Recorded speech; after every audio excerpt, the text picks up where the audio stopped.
बिस्मिल्लाहिर्रहमानिर्रहीम। कैसे हैं आप सब? उम्मीद है कि आप सब ठीक होंगे। अल्लाह पाक आपको खुश और आबाद रखे और हमेशा हंसता मुस्कुराता रखे।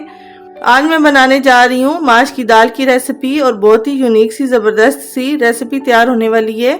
देखते हैं जी इसमें इंग्रेडिएंट्स कौन कौन से हैं और कैसे तैयार होगी। चलते हैं रेसिपी की तरफ।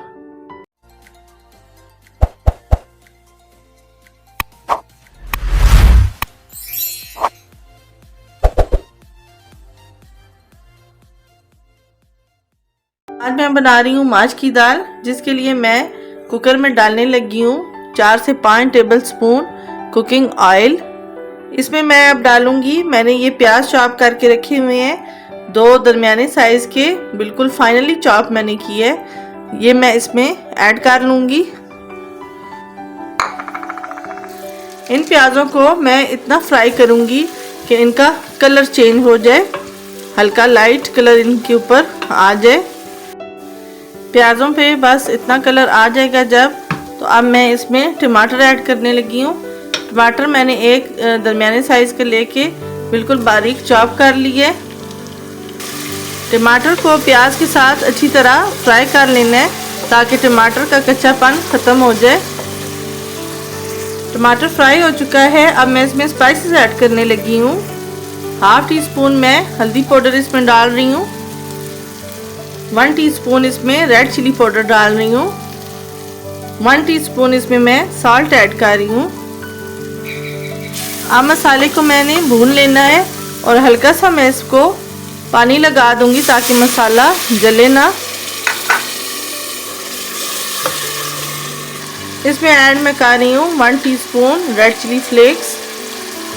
1 टीस्पून इसमें मैं धनिया पाउडर ऐड कर रही हूँ। अब मैं मसाले को अच्छी तरह भून लूँगी। इसको बहुत अच्छी तरह भून लेना है ताकि प्याज और टमाटर का कच्चापन ख़त्म हो जाए और अच्छी तरह यकजान हो जाए इसमें मसाला। हल्का सा पानी का छींटा मैं दे दूँगी ताकि मसाला जले भी ना। मसाला अब अच्छी तरह भुना जा चुका है। मैं इसमें ज़रा सा पानी का छींटा दे रही हूँ। अब ये मैंने माश की दाल भिगो के रखी थी 3 से 4 घंटे से, यह मैं इसमें ऐड करने लगी हूँ। इसको थोड़ा सा फ्राई करूँगी मसाले के साथ। अब मैं इसमें 1 प्याली पानी ऐड करके कुकर को बंद करने लगी हूँ। मैं 10 मिनट इसको बंद करूँगी दाल गलने तक और फिर इसको खोलूँगी। कुकर को 10 मिनट के लिए मैंने बंद कर दिया है। कुकर मैंने खोला है, दाल हमारी अच्छी तरह गल चुकी है, लेकिन अभी इसमें थोड़ा सा पानी है जिसको मैंने ड्राई करना है, इसलिए मैंने तेज़ आंच करके इसको रखा हुआ है और मैं थोड़ा सा चम्मच चला लिया है ताकि ये नीचे से जले ना। अब काफ़ी हद तक पानी ड्राई हो गया है। मैंने ग्रीन चिलीज़ काट के इसमें ऐड कर दी है। ग्रीन चिलीज़ डालने के बाद अब मैं इसके तड़के की तैयारी कर रही हूँ। दाल को मैं तड़का लगाने लगी हूँ। लहसुन काट लिया मैंने, ऑयल मैंने गरम किया है। अब लहसुन थोड़ा सा ब्राउन हो जाएगा तो ये मैं 1 टीस्पून इसमें ज़ीरा ऐड कर दूँगी। यहाँ पे ऑयल काफ़ी उछल रहा है, इसलिए मैंने इसको कवर करके रख दिया है ताकि हाथ वगैरह न जल जाए।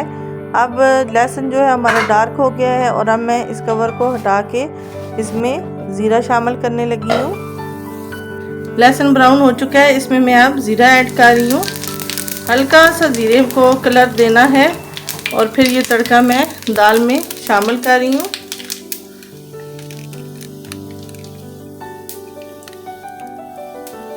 तड़का जो मैंने तैयार किया मैं दाल में शामिल कर रही हूँ। माश की दाल बहुत ही ज़बरदस्त ही तैयार हो चुकी है, देखने में बहुत अच्छी लग रही है, खुशबू भी अच्छी आ रही है। आप पराठे के साथ, चपाती के साथ, नान के साथ इसको एंजॉय कर सकते हैं। फ्रेंड और फैमिली के साथ शेयर ज़रूर किया करें, कमेंट्स दिया करें ताकि पता चले मेरी रेसिपी आपको कैसी लगती है। अप्रिशिएट ज़रूर किया करें। आज की जो हमारी दाल माश की रेसिपी थी वो बस यहीं तक थी। इंशाल्लाह नेक्स्ट वीडियो में नेक्स्ट रेसिपी के साथ मुलाकात होगी। तब तक अपना बहुत सारा ख्याल रखिएगा। अल्लाह हाफिज़।